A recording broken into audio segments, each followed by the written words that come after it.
நல்லா கவனிக்க. இன்னைக்கு செய்தி என்ன அப்படின்னா, பிலேயாமுடைய வீழ்ச்சியும் அவனுடைய ஆசீர்வாதத்தின் காரணம். அதுக்கப்புறம் அவன் எழுந்திருக்கிறாரு, சில காரியங்களை செய்கிறார். இன்றைக்கு இந்த பிலேயாமை போல நம்முடைய வாழ்க்கையில் சில வீழ்ச்சிகள், சில போராட்டங்கள் இருக்கலாம். அது ஏன் வந்ததுன்னு சொல்லிட்டு செய்திக்கு போக விரும்புகிறேன். நல்லா கவனிச்சுக்கணும். நம்ம எல்லாருமே இங்கே இருக்கிறவங்க ஆவிக்குரியவர்கள்.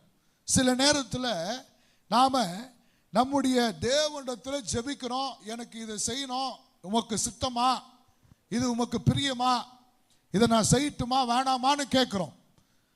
எது செய்யணுன்றதை பேசியும் பேசிடுறார். பிலேயாம் சொல்கிறாரு, நான் உங்கள் கூட வரமாட்டேன், வீடு நிறைய வெள்ளியும் பொண்ணும் தந்தாலும் நான் இஸ்ரவேல் ஜனங்களை சபிக்க மாட்டேன் அப்படின்னு சொல்லிட்டார். சொல்லிட்டோம், ஆகிலும் இருந்தாலும் நீங்கள் இங்கே தங்கிருங்க. அதுக்கப்புறம் என்ன சொல்கிறார் கர்த்தர், என்ன சொல்கிறார் பார்க்கலாம். அப்போ கர்த்தர் என்ன சொன்னார்?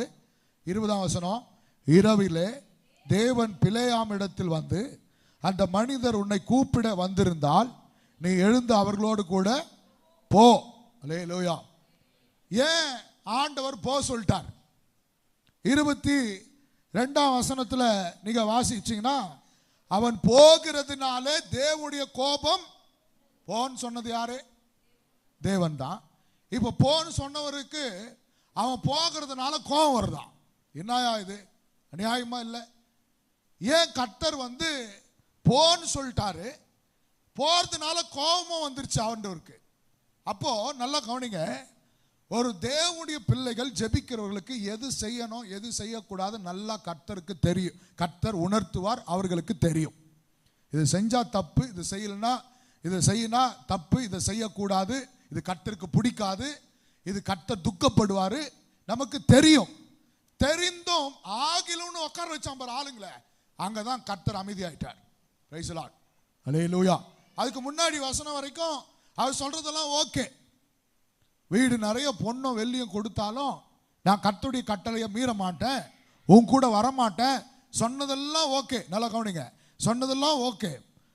ஆகிலும் இங்க நீங்க இன்னைக்கு ராத்திரி தங்கிருங்க, இன்னைக்கு கர்த்தர் எதனா பேசுறாரா பார்த்துட்டு சொல்றேன். கர்த்தர் என்னைக்காவது தம்முடைய ஜனத்தை சபிக்க சொல்லுவாரா? சொல்ல மாட்டார். ஆனாலும் பிலேயாம் என்ன பண்ணிட்டாரு? ஆகிலும், ஏன்னா அவருக்கு போறதுக்கு மனசு இருக்குது, அதனால என்ன பண்ணிட்டாரு? நீ தங்கிரு, என்ன சொல்றாரு பார்க்கலாம். கர்த்தர் என்ன சொல்லிட்டாரு? கூட போன்ட்டாரு. ஆனா கோபம். சில நேரத்தில் உங்களுடைய ஆசை, உங்க விருப்பம், உங்க அப்பா அம்மாவா இருக்கட்டும், கர்த்தரா இருக்கட்டும், நீ அடம் பிடிக்கும் போது போன்னு விட்டுருவாங்க. ஆனா அதுல அவங்களுக்கு பிரியம் இருக்காது. அதே போலதான் கர்த்தருக்கும். போன்னு விட்டாரு, பிரியம் இல்லை. அதனால அவன் வாழ்க்கையில வந்த பிரச்சனைகள், 6 விதமான பிரச்சனைகளை சொல்றேன்.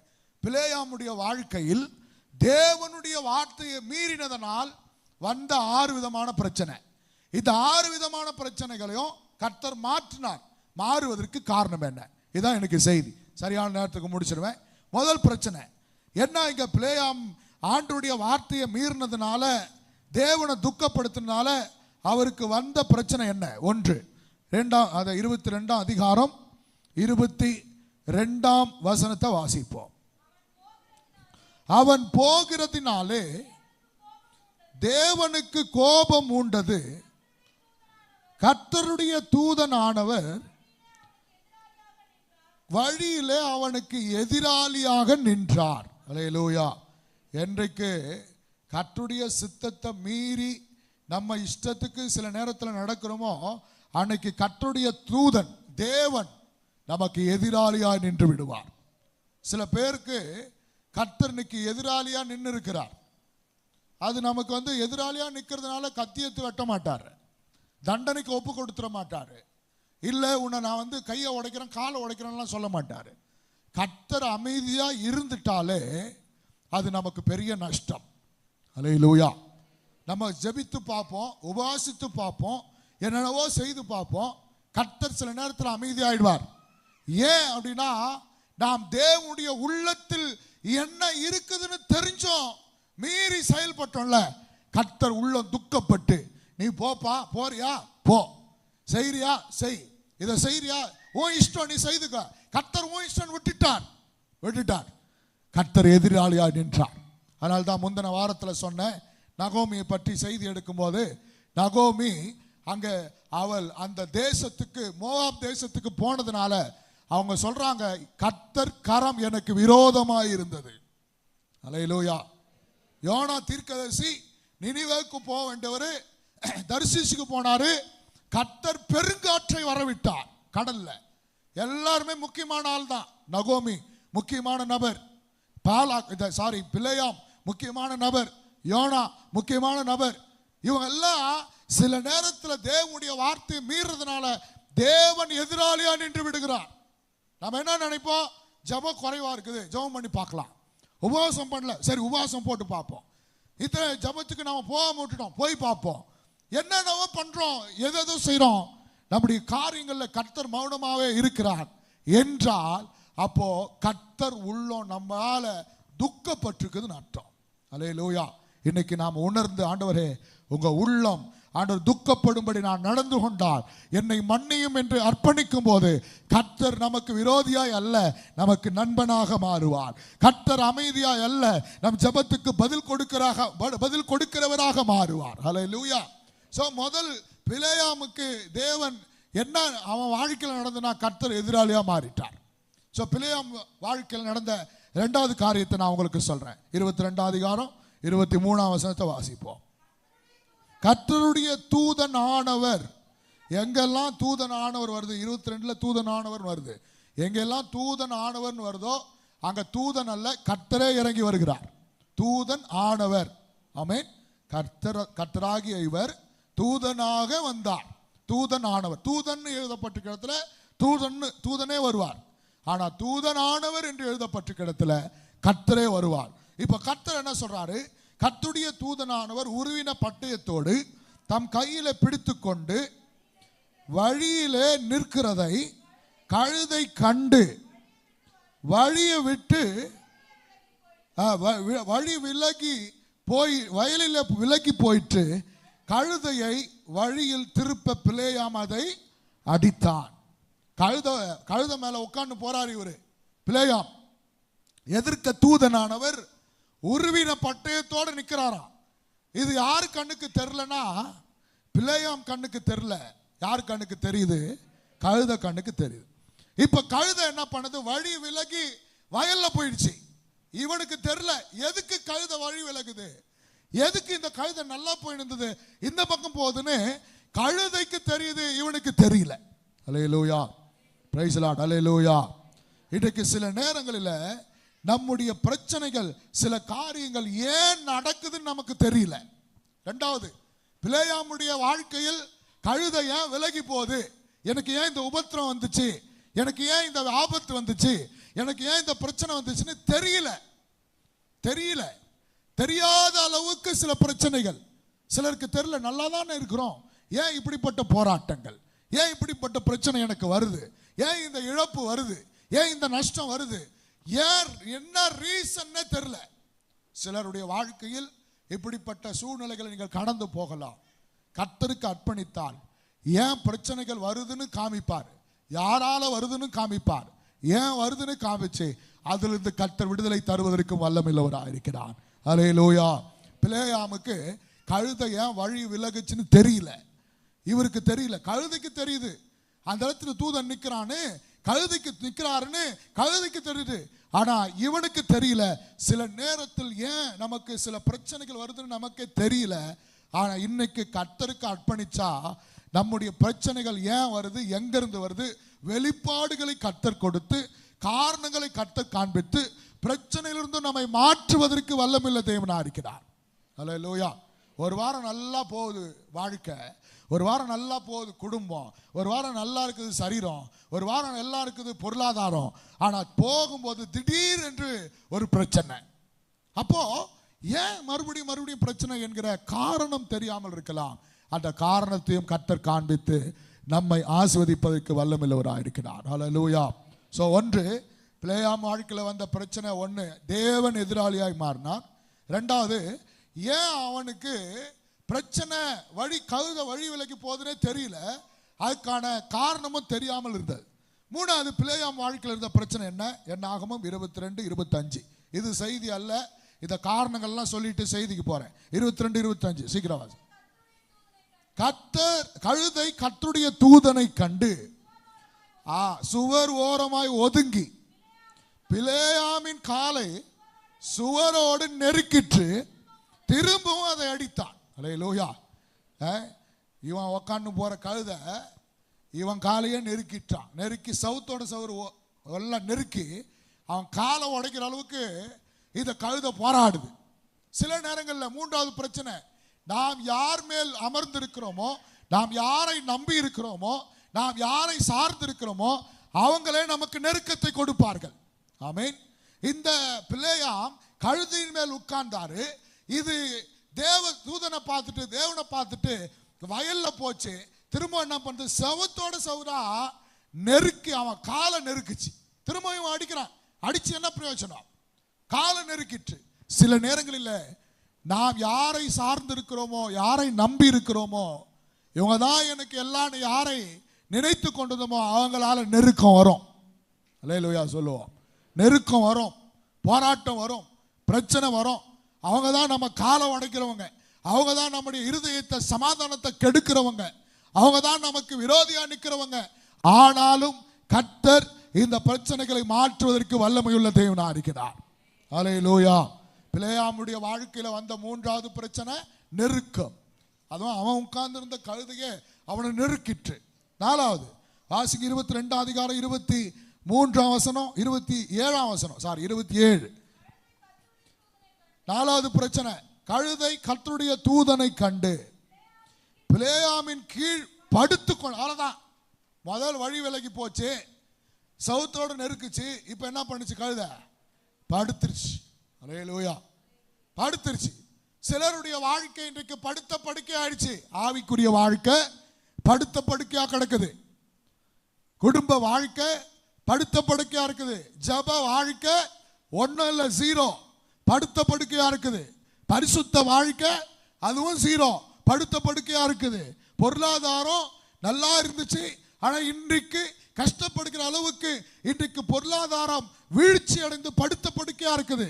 எதெல்லாம் படுத்த படுக்கையா இருக்குதோ அதையும் கர்த்தர் இன்றைக்கு மாற்ற வல்லமையுள்ளவராக இருக்கிறார். அல்லேலூயா.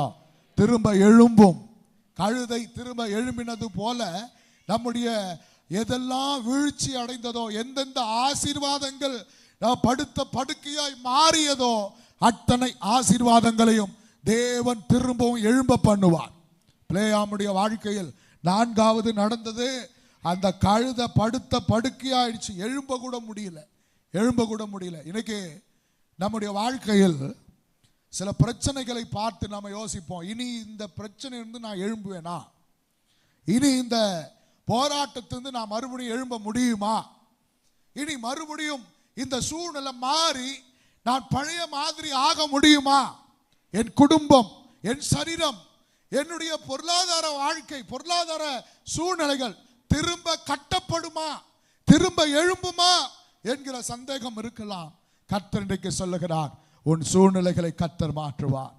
படுத்த படுக்கையா இருக்கிற எந்த சூழ்நிலையும் தேவனால் திரும்ப எழுப்ப முடியும்.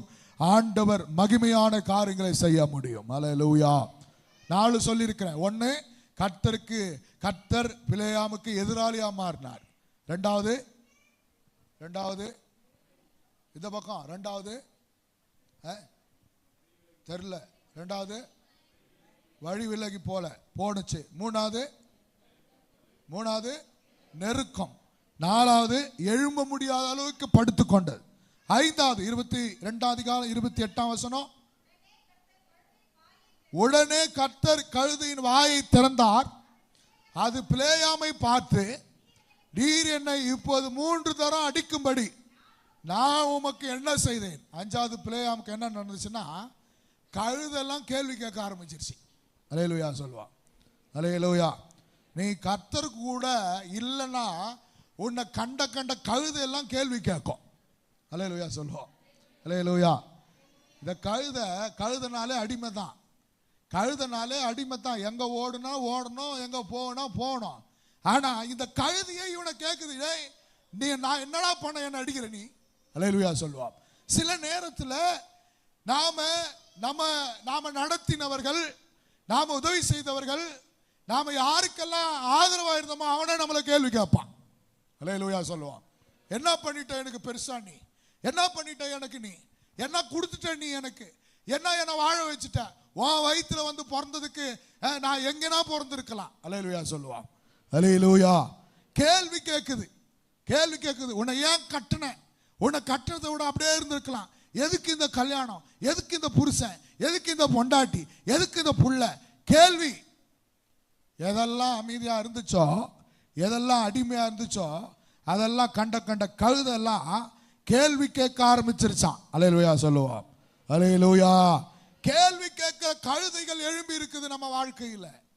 அற்பமா எண்ணினவர்கள், நாம போய் உதவி செய்தவன், நாம போய் ஹெல்ப் பண்ணவன், நாம பணம் கொடுத்தவன், நாம உயர்த்தி வச்சவன், நாம நம்முடைய வாழ்க்கையில் நன்மைகளை செய்தவங்க எல்லாம் இன்றைக்கு நம்ம பார்த்து நீ எனக்கு என்ன பண்ணிட்டன்னு கேள்வி கேட்கிற அளவுக்கு சில கழுதைகள் எழும்பி இருக்கலாம். யோபு தன் வேலைக்காரரை பார்த்து கெஞ்ச வேண்டியதா இருந்ததா. எங்க இருக்குது அந்த வசனம்?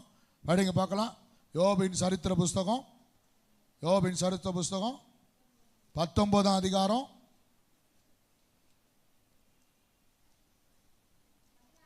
16ஆம் வசனம் வாசிங்க. நான் என் வேலைக்காரரை கூப்பிடுகிற போது அவன் எனக்கு உத்தரவு கொடான், என் வாயினால் நான் அவனை. ஒரு காலத்தில் அந்த வேலைக்காரனுக்கு சம்பளம் வாரி வாரி கொடுத்து வந்தது இந்த யோபு. அவெல்லாம் வந்து இவருக்கு காலை கழுவி விட்டான், தன் காலை நெய்யினால் கழுவி விட்டான். யோபுவுக்கு எத்தனையோ வேலைக்காரர்கள் இருந்தாங்க. இன்னைக்கு என்ன யோபுடைய நிலைமை? இன்னைக்கு என்னன்னா கெஞ்ச வேண்டியதா இருந்ததா. இன்னைக்கு சில நேரங்களில் நம்முடைய வாழ்க்கையில் சில போராட்டங்கள் வரும்போது சில நம்ம நெருங்கினவர்கள், நாம் நடத்தினவர்கள், நாம் உதவி செய்தவர்களே நமக்கு விரோதமாக எழும்பி கேள்வி கேட்கலாம். கர்த்தர் அவைகளை மாற்றுவதற்கு வல்லமையுள்ள தேவனாக இருக்கிறார். அல்லேலூயா. Praise the Lord. 6வது பிலேயாமுக்கு வந்த பிரச்சனை வாசிங்க. 22:30. கழுதை பிலேயாமை பார்த்து பேசுது. கழுதை பிலேயாமை நோக்கி, நீர் என்னை கை கொண்ட காலம் முதல் இந்நாள் வரைக்கும் நீர் ஏறின கழுதை நான் அல்லவா? கேக்குது கழுதை, டேய் நீ என்னை எப்போ என்ன வாங்கினியோ, எப்போ என் மேல உட்காந்து என்னைக்காவது நான் உனக்கு ஏதாச்சும் செய்திருக்கிறேன்னா காலம் முதல் இந்நாள் வரைக்கும் நீர் ஏறின கழுதை நான் அல்லவா? அப்புறம் இப்படி உமக்கு எப்போதாகிலும் நான் செய்தது உண்டா என்றது. அதுக்கு அவன் சொல்றான், இல்லை. கழுதை கேக்குது, டேய் இத்தனை வருஷமா என் மேல உட்காந்து டிராவல் பண்ற, என்னைக்காவது நான் அப்படி பண்ணிக்கிறேன்னா? அது கேக்குது. அல்லேலூயா. அதுக்கு நம்மால் சொல்றாரு, இல்லை. அப்ப என்றைக்கும் இதுவரைக்கும் நடக்காத பிரச்சனைகள், இதுவரைக்கும் நாம சந்திக்காத பிரச்சனைகள் நம்ம வாழ்க்கையில் நாம் சந்தித்துக் கொண்டிருக்கலாம். அல்லேலூயா சொல்லுவோம். பிலேயாம் இதுவரைக்கும் அந்த பிரச்சனையை சந்திக்கல. கழுதை எந்த பக்கம் ஓட்டானோ அந்த பக்கம் போச்சு. ஆனா இதுவரைக்கும் சந்தித்திராத பிரச்சனை இந்த கழுதையே கேக்குது, இத்தனை நாள் நான் ஏதாச்சும் உனக்கு இப்படி பண்ணிருக்கிறேன்னா? நான் பண்ணது இல்லையா? இப்ப என்ன நடக்குதுன்னு எனக்கே தெரியலடா. அல்லேலூயா. நம்ம இதுவரைக்கும் சந்தித்திராத பிரச்சனைகள், இதுவரைக்கும் சந்தித்திராத போராட்டங்கள், இதுவரைக்கும் நம்ம ஃபேஸ் பண்ணாத பல பிரச்சனைகள் நம்ம வாழ்க்கையில புதுசு புதுசா எழும்பி இருக்கலாம். கர்த்தர் அவைகளை மாற்றுவதற்கு வல்லமையுள்ள தேவனா இருக்கிறார். அல்லேலூயா. சோ 6 விதமான பிலேயாமுடைய பிரச்சனைகளை சொன்னேன். இந்த பிரச்சனைகள் மாறுவதற்கு 3 காரியங்கள் அங்கே நடக்கிறது. அதை சொல்லிட்டு முடிக்கிறேன். இந்த பிரச்சனைகள் இப்படியே நின்றுச்சு, அந்த பிரச்சனை இல்லை. இந்த பிரச்சனை மாறியது. எப்படி மாறியது? நம்ம வாழ்க்கையில் இருக்கிற இந்த 6 விதமான பிரச்சனைகள் மாற வேண்டும் என்று சொன்னால் நம்முடைய வாழ்க்கையில் நடக்க வேண்டிய 3 காரியங்கள் இருக்கு. அதை சொல்றேன். இன்றைக்கு நம்முடைய வாழ்க்கையில் நடக்க வேண்டிய ஒன்று, முதலாவது 22ஆம் அதிகாரம் 31ஆம் வசனம். அப்போது கர்த்தர் பிலேயாமின் கண்களை திறந்தார். போதுங்க. அல்லேலூயா. முதலாவது நம்ம வாழ்க்கையில் இருக்கிற பிரச்சனைகள் மாறணும்னா ஏன் நடக்குது, எதுக்கு நடக்குது, ஏன் இந்த கழுதை இப்படி வழி விலகி போகுது, ஏன் இந்த கழுதை என்ன நெருக்குது, ஏன் இந்த கழுதை எழுந்திருக்காம படுத்துக்கொண்டது, ஏன் இந்த கழுதை என்னை கேள்வி கேட்குது, ஏன் எனக்கு இந்த பிரச்சனை என்னைக்கு நடக்காத பிரச்சனைன்னு சொல்லி இந்த பிரச்சனைகள் மாறணும்னா நம்ம கண்கள் திறக்கப்பட வேண்டும். அல்லேலூயா. கண்கள் திறக்கப்பட வேண்டும். இதுக்கு காரணம் யாரு? இதை கர்த்தர் தானே ஆண்டவர் அனுமதிச்சிருக்கிறார். என் தேவனால் தான் இதை மாற்ற முடியும். இப்ப கண்கள் திறக்கப்பட்ட உடனே அங்க நிக்கிற தூதனை பிலேயாம் பார்க்கிறார். ஓ, இதுதான் பிரச்சனையா? இவர் தான் நிற்கிறாரா? அப்ப கண்கள் திறக்கப்பட்டு ஒரு மனிதன் தேவனை பார்க்க ஆரம்பித்தால், கண்கள் திறக்கப்பட்டு நீ பரலோகத்தை பார்க்க ஆரம்பித்தால், கண்கள் திறக்கப்பட்டு உங்கள் தேவனை, நம்முடைய தேவனை தரிசிக்க ஆரம்பித்தால் பிரச்சனைகள் மாற ஆரம்பிக்கும். அல்லேலூயா. இன்னைக்கு பிரச்சனை வந்தா கண்ணை மூடிக்கிறோம், போராட்டம் வந்தா கண்ணை மூடிக்கிறோம். பிரச்சனை வந்தா ஏன் நடக்குது, எதுக்கு நடக்குதுன்னு கேள்வி கேட்கிறோம். ஏன் எனக்கு இந்த வாழ்க்கைன்னு சொல்றோம். கண்களை திறந்து கர்த்தரை பார், அப்போதுதான் பிரச்சனைக்கு காரணம் புரியும், அப்போதுதான் பிரச்சனையை மாற்றுவார். பிரச்சனை மனுஷனால மாறாது. நீ அழுறதுனால எந்த பிரயோஜனம் இல்லை, புலம்புறதுனால எந்த பிரயோஜனம் இல்லை. உன் பிரச்சனைகளை, தேவ பிள்ளைகளை நீ வச்சு வச்சு யோசித்து யோசித்து யோசித்து இன்னும் சுகர் மேல சுகர், பிபி மேல பிபி ஏறி எந்த பிரயோஜனம் இல்லை. உன் பிரச்சனையே உன்னை காண்கிற தேவனிடத்தில் கொண்டு வந்து வை. உன்னை ஆண்டவரை பாரு, கர்த்தரை பாரு, அப்போது கர்த்தர் பிரச்சனைகளை மாற்றுவார். ஹல்லேலூயா. தீர்க்கதரிசியுடைய வேலைக்காரன் கேயாசி சொல்றான், கூடாரத்துக்குள்ள தீர்க்கதரிசியாக எலிசாவும் வேலைக்காரன் இருக்கும்போது இந்த வேலைக்காரன் சொல்றான், ஐயோ என் ஆண்டவனே, என் எஜமானனே, இந்த எதிராளிகள் எல்லாம் வந்து நம்ம கூடாரத்தை சுத்திட்டாங்க, அவங்க எல்லாரும் நம்மளை வளைந்து கொண்டார்கள், நம்மளை பிடித்து கொண்டு போக போறாங்க. தீர்க்கதரிசியாகிய எலிசா கர்த்தரை நோக்கி ஜெபிக்கிறார், ஆண்டவரே இந்த வேலைக்காரனுடைய கண்களை திறந்தருளும். அங்க கர்த்தர் அந்த வேலைக்காரனுடைய கண்களை திறந்த போது அவன் பார்க்கிறான், மலை முழுவதும் அக்னிமயமான குதிரைகள். இந்த கர்த்தருடைய வல்லமையை பார்க்கிறான், தேவ மகிமையை பார்க்கிறான். இந்த ஜனங்களை விட, இப்போது என்னை சூழ்ந்து கொண்டிருக்கிற எதிராளிகளை விட என் கர்த்தர் மகிமையானவர் என்பதை பார்க்கிறான். இந்த மாலை நேரத்தில் உங்க பிரச்சனையை விட, உங்களுக்கு இருக்கிற போராட்டத்தை விட உங்க கர்த்தர், நம்முடைய தேவன் பெரியவர் என்பதை பாருங்கள். அல்லேலூயா. பிரச்சனை பிரச்சனை, போராட்டம் போராட்டம், இழப்பு இழப்பு, நஷ்டம் நஷ்டம், கஷ்டம் கஷ்டம், எனக்கு இதை இப்படி சரியில்லை, எனக்கு இந்த வாழ்க்கை, எனக்கு இப்படிப்பட்ட போராட்டம். நீ புலம்புறத முதல் நிறுத்துமா, புலம்புறத முதல் நிறுத்தியா? நிறுத்திட்டு ஆண்டவரை நோக்கி பாருங்கள். கர்த்தரை நோக்கி பார்க்கிற உங்க கண்கள் திறக்கப்பட்டு கர்த்தரை நோக்கி பார்க்க ஆரம்பித்தால் பிரச்சனைகள் தானாய் மாற ஆரம்பிக்கும். இன்னைக்கு பிரச்சனையை பார்த்து கொண்டிருக்கிறோம் நாம. இப்படியே தான் இருக்குமா என் வாழ்க்கை, இப்படியே தான் இருக்குமா என் பிரச்சனை? உன் பிரச்சனையை பார்த்து கொண்டிருக்கிறீங்க. உங்க பிரச்சனையை பார்க்கறத நிறுத்திட்டு, உங்க பிரச்சனையை விட பெரியவர் கர்த்தராகிய இயேசு, உங்க பிரச்சனைகளை விட பெரியவர் கர்த்தராகிய தேவன், உங்களுக்கு இருக்கிற தேவைகளை விட அவர் பெரியவர். அந்த பெரியவரை பார்க்கும்படி உங்கள் கண்கள் இன்றைக்கு திறக்கப்படுமானால் உங்க பிரச்சனைகள் சாதாரணமாய் முடிந்துவிடும். எல்லாவற்றையும் கர்த்தரே மாற்றி விடுவார். அப்ப இன்றைக்கு நம்முடைய கண்கள் திறக்கப்பட வேண்டும். எத்தனையோ பரிசுத்தவான்களுக்கு தேவன் நன்மை செய்திருக்கிறாரே. யாருக்கு பிரச்சனை இல்லை? எல்லாருக்கும் பிரச்சனை உண்டு. யாருக்கு கடன் இல்லை? எல்லாருக்கும் கடன் உண்டு. யாருக்கு சமாதானம் இல்லாத சூழ்நிலைக்கு வருது? எல்லாருக்கும் உண்டு. யாருக்கு வியாதி இல்லை? எல்லாருக்கும் வியாதி இருக்குது. அப்போ சிலர் மேற்கொள்கிறார்கள், சிலர் அதில் சிக்கிக் கொள்கிறார்கள். எல்லாம் கவனிங்க, சிலர் மேற்கொள்ளுகிறார்கள், சிலர் அதில் சிக்கிக் கொள்கிறார்கள். இன்றைக்கு நீங்கள் மேற்கொள்ளுவர்களாய் மாற வேண்டும். அதில் அடிமைப்படுகிறவர்கள் அல்ல. மேற்கொள்ள வேண்டுமானால் நம்முடைய கண்கள் கர்த்தரை நோக்கி பார்க்க வேண்டும். Praise the Lord. ஹல்லேலூயா.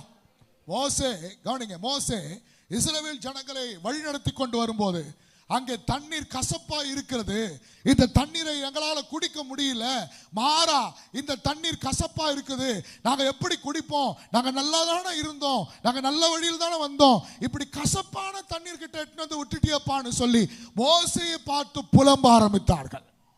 மோசே கர்த்தரிடத்தில் போனார், ஆண்டவரே இந்த தண்ணீர் கசப்பா இருக்குது, ஜனங்க என்ன புலம்புறாங்க, என்கிட்ட வந்து முறையிடுறாங்க, நான் என்ன செய்யட்டும்? கர்த்தர் சொன்னார், அந்த மரத்தை வெட்டி அந்த மரக்கிளைய இந்த தண்ணீர்ல போடு, கசப்பா இருக்கிற தண்ணீர் மதுரமாக மாறும். அல்லேலூயா. மரத்தை தாண்டி தான் வந்தாங்க, மரம் பக்கத்துல தான் இருக்குது. ஆனா அந்த மரத்தை வெட்டி போட்டா மதுரமா மாறுன்றது அவனுக்கு தெரியல. காரணம் அவன் கண்களுக்கு அது தெரியல. ஆனா கர்த்தரை நோக்கி பார்த்தபோது அவன் கண்களை திறந்தான். பக்கத்தில் இருக்கிற மரத்தை வெட்டி இதுல போடுப்பான்னு சொன்ன உடனே மாறாவின் தண்ணீர் மதுரமாக மாறிற்று. ஹல்லேலூயா. உங்க கண்கள் திறக்கப்படட்டும். உங்க பிரச்சனைக்கு சொல்யூஷன், உங்க பிரச்சனைக்கு ஒரு ரெமெடி உங்க பக்கத்துல தான் இருக்குது. கர்த்தரை நோக்கி பார்த்தால் கண்கள் திறக்கப்படுமானால் இன்றைக்கு எல்லா பிரச்சனைக்கும் ஒரு முடிவை கர்த்தர் உண்டாக்குகிறார். வானத்தையும் பூமியை உண்டாக்கின கர்த்தரை நோக்கி நாம் பார்க்க வேண்டும். ஹல்லேலூயா. எலியா தீர்க்கதரிசி அவர் அக்கினியை வர வைப்பேன்னு சொல்லிட்டு, என் கையினால் அக்கினியை வர வைப்பேன், என் வாயினால் அக்கினியை வர வைப்பேன், இந்த வடக்கே இருந்து அக்கினி வரும், தெற்கே இருந்து அக்கினியை வர வைப்பேன் அப்படின்னு சொல்லல. வானத்திலிருந்து அக்கினி வரும். அல்லேலூயா சொல்லுவோம். வானத்தை நோக்கி பார்க்கிற ஒவ்வொருவருக்கும் தேவனால் அற்புதம் உண்டு. இன்னைக்கு கர்த்தர் சொல்கிறார், உங்க கண்கள் திறக்கப்படுமானால், தேவனை நோக்கி பார்க்க ஆரம்பிப்பீர்களானால், எல்லா சூழ்நிலைகளை கர்த்தர் மாற்றுவதற்கு அவர் வல்லமை உள்ள தேவனாய் இருக்கிறார். ஹல்லேலூயா. எத்தனை அற்புதங்களை நம்முடைய தேவன் செய்திருக்கிறார், எத்தனை பெரிய காரியங்களை கர்த்தர் செய்திருக்கிறார். இதெல்லாம் நாம பார்க்காம பிரச்சனையை மட்டுமே பார்த்து கொண்டிருக்கிறோமே, போராட்டங்களை மட்டுமே பார்த்து கொண்டிருக்கிறோமே. என் தேவனால் செய்ய முடியாத காரியம் ஒன்றுமில்லை, நம் கர்த்தரால் விடுவிக்க முடியாத விடுதலை ஒன்றுமில்லை. என் கர்த்தரால் எல்லாம் கூடும். நாம பிரச்சனையை பார்த்து கொண்டிருக்கிற வரைக்கும் நம்ம வாழ்க்கையில புலம்பல் பிரச்சனை தீராது. இஸ்ரவேல் ஜனங்க அவங்க நடத்தி கொண்டு போறார் மோசே. முன்னாடி பார்த்தா செங்கடல், இவன் செங்கடலை பார்த்து எப்படி போறான்னு கர்த்தரை நோக்கி பார்க்கல. தங்களை நடத்தி வந்தவன் மோசை நோக்கி பார்க்கல, திரும்பி பார்க்கிறான். பின்னாடி பார்த்தா பார்வோனுடைய சேனை துரத்தி கொண்டு வருகிறது.